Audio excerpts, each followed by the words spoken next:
हम सभी लोग बहुत टाइम से ये सुनते आए हैं, कैश इज द किंग।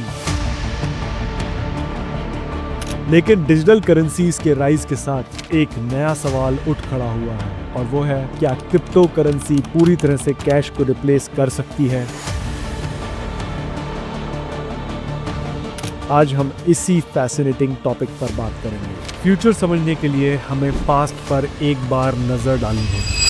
पैसा बार्टर सिस्टम के रूप में शुरू हुआ था और फिर आया गोल्ड और उसके बाद पेपर मनी। हर रिवॉल्यूशन के साथ ट्रेडिंग का तरीका बदलता रहा है। फॉर एग्जाम्पल, क्या 20 साल पहले हम ये सोच सकते थे कि विदाउट कैश हम किसी भी चीज को खरीद सकते हैं? ऑब्वियसली नहीं। बट आज सच ये है कि बहुत सारे लोग वॉलेट में कैश कैरी ही नहीं करते और इंडिया में सिर्फ एक दिन में 1500 करोड़ ट्रांजैक्शन हो जाते हैं यूपीआई से। ये स्टैटिस्टिक्स इस बात को इजीली प्रूव करता है कि currency usage trends time to time change हो जाते हैं। सो नया तरीका क्या हो सकता है, या वो ऑलरेडी स्टार्ट हो चुका है। 2009 में आया बिटकॉइन, डिसेंट्रलाइज करेंसी का कॉन्सेप्ट लेकर। बिटकॉइन और दूसरी क्रिप्टो करेंसीज ब्लॉकचेन टेक्नोलॉजी पर काम करती हैं।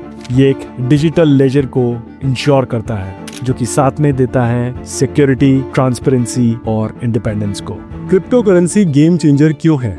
आइए अब समझते हैं कि क्यों क्रिप्टो करेंसी आजकल के टाइम में एक बज़ वर्ड बन चुका है। इसके लिए हमें थोड़ा सा हिस्ट्री में जाना होगा।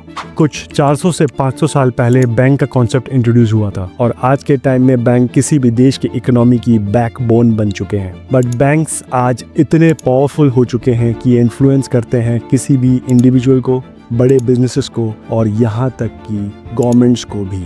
ये बात भी अब सामने आ चुकी है कि major banks in the world, जो कि गवर्नमेंट की साइड से काफ़ी सपोर्ट लेते रहते हैं अपनी पावर और पोजीशन को फाइनेंशियल सेक्टर में मेंटेन करने के लिए। बैंक एग्जीक्यूटिव्स का लॉबी कल्चर आज सबके सामने आ चुका है। जबकि दूसरी तरफ है क्रिप्टो करेंसी, जो कि बैंकलेस होती है, क्योंकि ये बिना किसी ट्रेडिशनल बैंकिंग सिस्टम या फाइनेंशियल इंटरमीडिएटरी के बिना काम कर सकती है। इसको पॉइंट वाइज समझते हैं। Number 1, decentralised nature. Crypto currency जैसे बिटकॉइन और इथेरियम ब्लॉकचेन टेक्नोलॉजी पर बेस्ड हैं, जो डिसेंट्रलाइज होती हैं। इसका मतलब है कि कोई एक एंटिटी जैसे बैंक इस नेटवर्क को कंट्रोल नहीं करता। Number 2, peer to peer transactions. Crypto currency peer to peer transactions allow करती हैं, जिससे यूजर्स डायरेक्टली एक दूसरे को पैसे भेज सकते हैं या रिसीव कर सकते हैं, वो भी बिना किसी बैंक या पेमेंट प्रोसेसर के। Number 3, self custody. Crypto currency में यूजर्स अपने फंड्स को डिजिटल वॉलेट में स्टोर करते हैं, जो उन्हें अपने पैसे पर पूरा कंट्रोल देता है। कोई बैंक अकाउंट की जरूरत नहीं होती इन एसेट्स को होल्ड या मैनेज करने के लिए।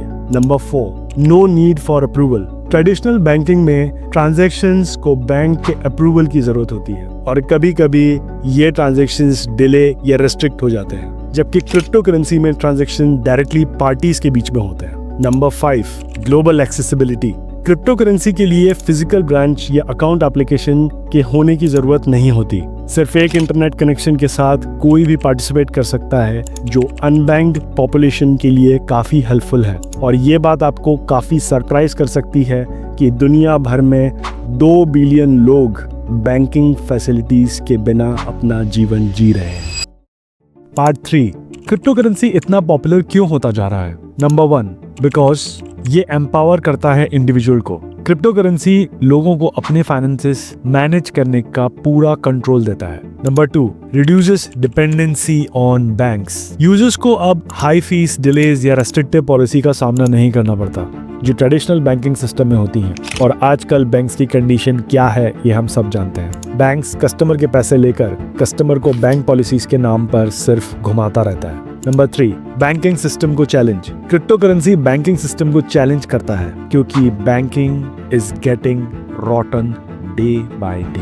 पार्ट 4, क्रिप्टो करेंसी का अभी ग्लोबल सिनेरियो क्या है? आप लोगों के दिमाग में ये क्वेश्चन जरूर आ रहा होगा कि अभी क्रिप्टो करेंसी की करंट सिचुएशन क्या है। सो कुछ कंट्रीज क्रिप्टो को ऑलरेडी अडॉप्ट कर चुकी हैं, जैसे कि साल 2021 में एल सल्वाडोर पहला नेशन बना जिसने बिटकॉइन को लीगल टेंडर के रूप में अडॉप्ट किया है। और ये स्टैटिस्टिक्स आपको सरप्राइज कर देगा। 85% of central banks in the world अपने डिजिटल करेंसी पे काम कर रहे हैं और दुनिया के 15% ग्लोबल ट्रांजैक्शन क्रिप्टो में ऑलरेडी किए जा रहे हैं। पार्ट 5, एलन मस्क क्यों क्रिप्टो करेंसी को इतना ज्यादा फेवर करते हैं, आइए जानते हैं। एलन मस्क दुनिया के सबसे अमीर और इन्फ्लुएंशियल पर्सन में से एक है और क्रिप्टो करेंसी के एक बड़े सपोर्टर भी हैं। लेकिन क्यों? एलन मस्क का मानना है कि डिजिटल करेंसीज, खासकर बिटकॉइन और डॉजकॉइन, सेंट्रलाइज्ड बैंकिंग सिस्टम पर रिलायंस को कम कर सकती हैं। उन्होंने इवन बिटकॉइन को एक better way to transfer value than paper money भी कहा है। बिटकॉइन के एनर्जी यूजेज को लेके क्रिटिसिज्म के बावजूद मस्क की कंपनी सस्टेनेबल माइनिंग प्रैक्टिस को प्रमोट करने के हिंट्स ऑलरेडी दे चुकी हैं। उन्होंने इवन डॉजकॉइन को मार्स की करेंसी बनाने का आइडिया दिया है। पार्ट 6, तो पेपर मनी का फ्यूचर क्या है, आइए जानते हैं। क्या क्रिप्टो करेंसी पेपर मनी को पूरी तरह रिप्लेस कर देगा? इसका जवाब हाँ भी है और नहीं भी।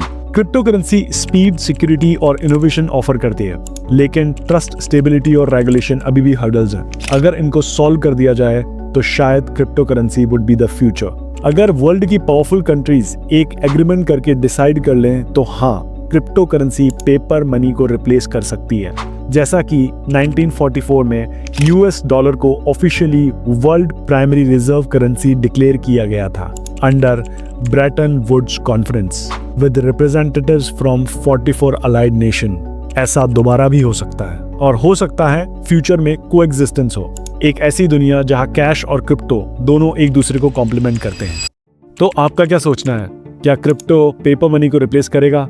अपने थॉट्स कमेंट्स में जरूर शेयर करें और ऐसे ही इंफॉर्मेटिव वीडियोस देखने के लिए please like, share and subscribe this channel. तब तक के लिए take care and stay informative.